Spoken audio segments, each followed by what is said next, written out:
안녕하세요. 일본의 소식을 쉽고 빠르게 간추려서 전해드리는 오늘의 일본입니다. 4월 27일 화요일 오전 뉴스 보내드리겠습니다. NHK 보도에 따르면 26일 도쿄에서 425명, 카나가 160명, 사이타마 109명, 치바 90명, 효고 310명, 오사카 924명, 후쿠오카 154명의 감염이 확인되는 등 총 3,320명이 확진 판정을 받은 것으로 파악되었습니다. 일본 내 감염이 확인된 사람은 57만 1,672명이며 요코하마 크루즈선을 포함하면 총 57만 2,384명이 감염된 것으로 파악되었습니다. 한편 오사카에서 15명, 홋카이도에서 6명, 효고에서 4명, 후쿠오카에서 2명 등 총 35명의 사망이 발생하였으며 누적 사망자는 일본 내 감염이 12,012명, 요코하마 크루즈선을 포함하면 총 12,025명이 되었습니다.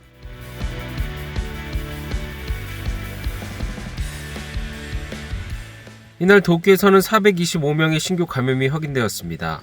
10세 미만부터 100세 이상의 남녀 425명이 신규 확진 판정을 받은 것으로 파악되었으며 이 중 251명은 감염 경로가 파악이 되지 않거나 조사 중이고 174명은 기존 감염자의 밀접 접촉자로 확인되었습니다. 연령대로는 20대에서 30대가 총 207명으로 전체의 약 49%, 60대 이상은 총 62명으로 약 15%로 나타났습니다.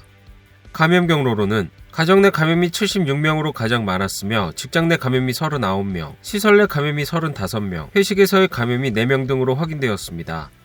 한편 이날 도내 사망자는 없었으며 현재 중증 환자는 5명 증가한 55명, 입원 환자는 125명 증가한 1937명으로 파악되었습니다.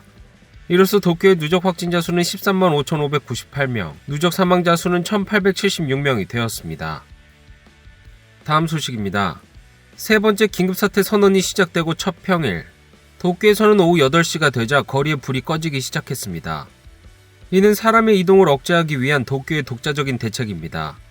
한편 오후 8시가 지나자 거리에는 술을 마시는 사람들이 보이기 시작했습니다.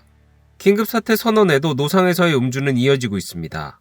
주류를 제공하는 음식점은 휴업 요청이 내려져 있지만 더 이상 협력하기는 어렵다는 가게도 하나둘씩 보이고 있습니다. 이날 아침 카나가와를 넘어 도쿄로 향하는 통근 열차 내에는 서 있는 사람들이 눈에 띄었습니다.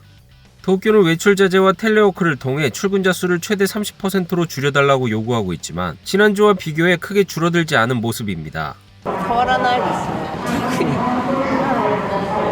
職場とかでテレワークとか時差出勤とかテレワークしてない会社なので。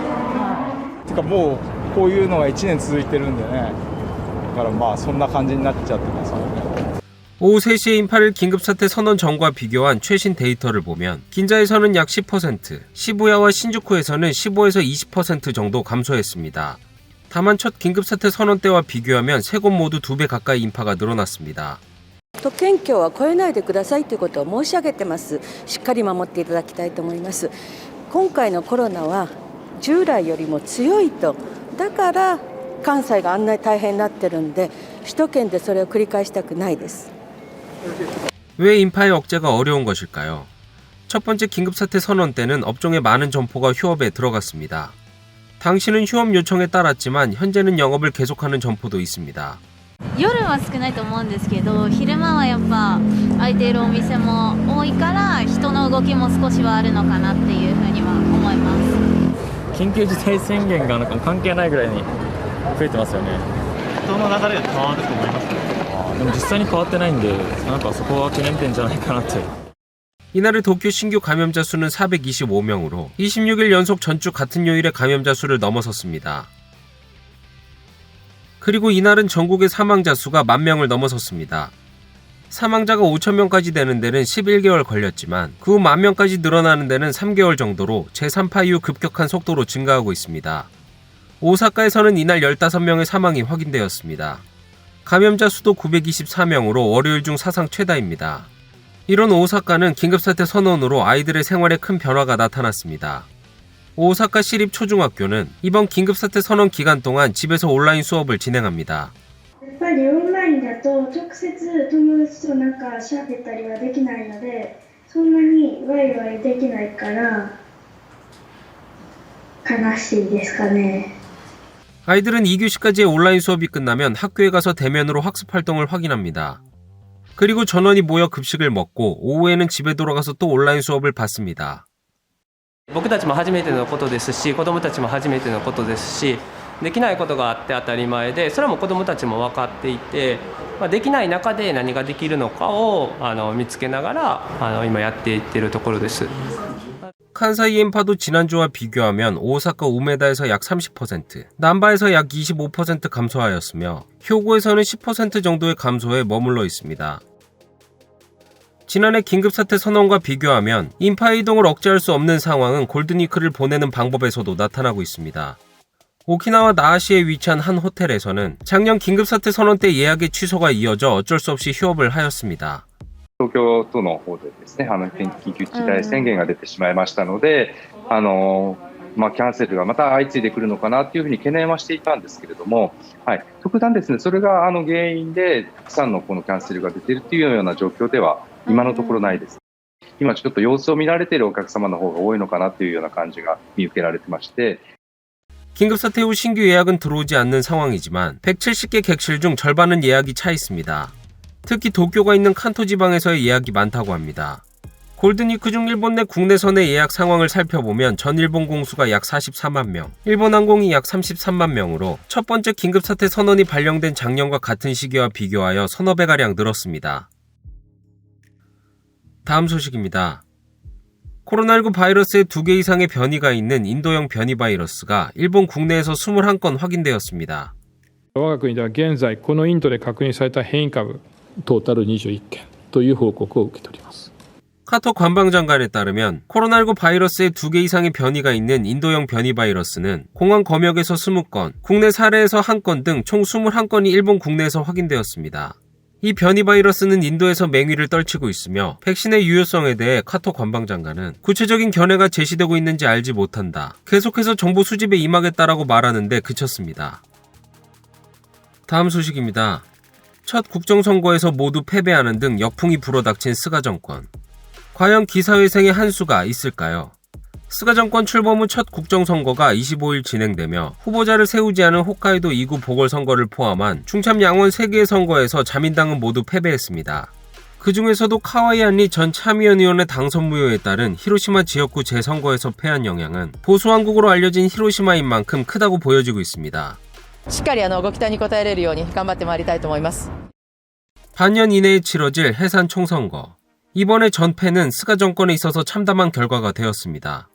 自民党総裁として重く受け止めたい、このように思います。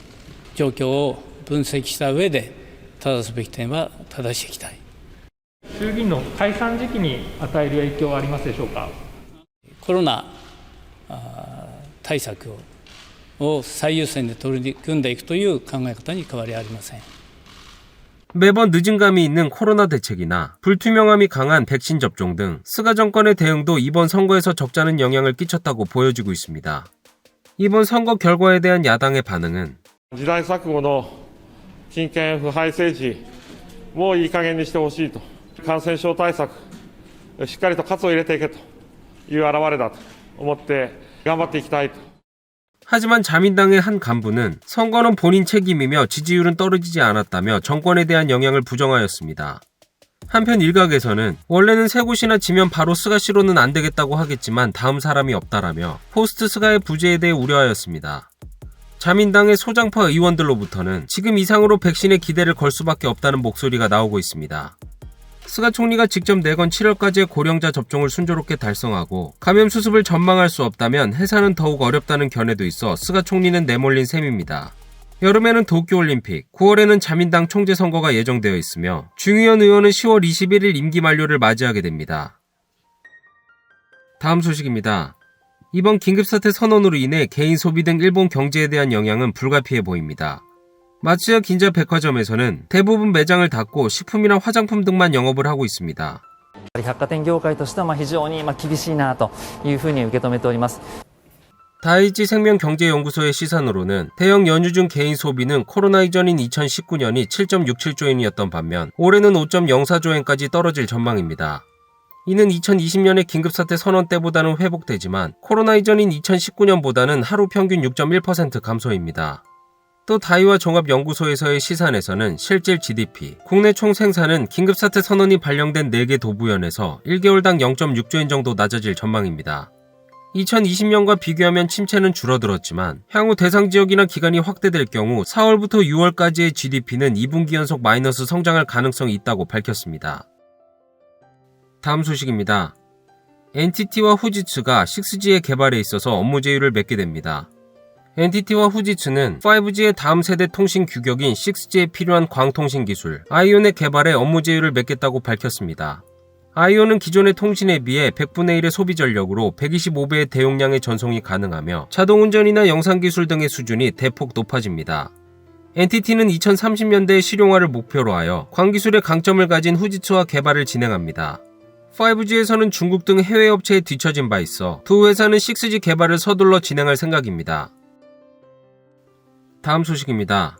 집단 예방접종으로 B형 간염이 발병하고 재발한 남성들에게 국가가 배상할 청구권이 있는지가 다루어진 재판의 판결에서 최고재판소는 청구권은 소멸하지 않았다라고 판단하였습니다. 후쿠오카현의 60대 남성 2사람은 집단 예방접종의 원인으로 20년 이상 전에 B형 만성 간염이 발병하고 그 뒤 재발했습니다.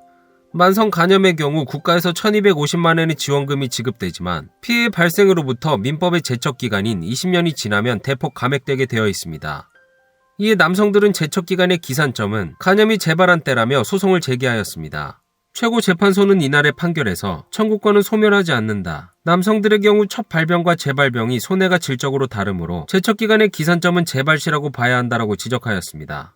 그 후 남성들이 패소한 2심 판결을 파기하고 배상액 산정을 위해 심리를 후쿠오카 고등재판소로 환송하였습니다.